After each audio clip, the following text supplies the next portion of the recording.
Le vendredi 13 janvier 2012, une nuit glaciale enveloppe la Méditerranée.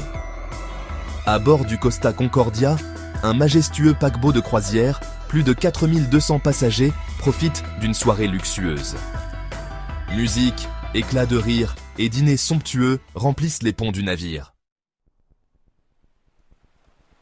Mais à 21h45, un grondement sourd déchire l'insouciance festive.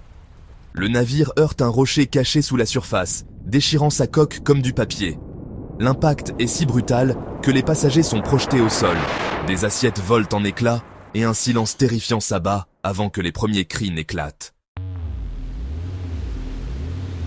Sous les pieds des passagers, l'eau s'engouffre avec une rage implacable, inondant les compartiments inférieurs en quelques minutes. Les lumières vacillent, puis s'éteignent brusquement, plongeant les couloirs labyrinthiques dans une obscurité oppressante. La panique se répand comme une traînée de poudre.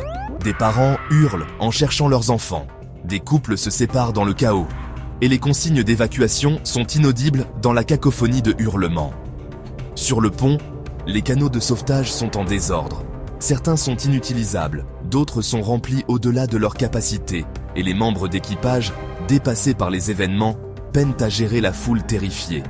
Pendant ce temps, l'imposant navire, blessé à mort, penche lentement sur le flanc, accentuant l'effroi. Des passagers glissent, s'accrochent désespérément aux rambardes, ou tombent dans l'eau glaciale où ils disparaissent sous les vagues noires.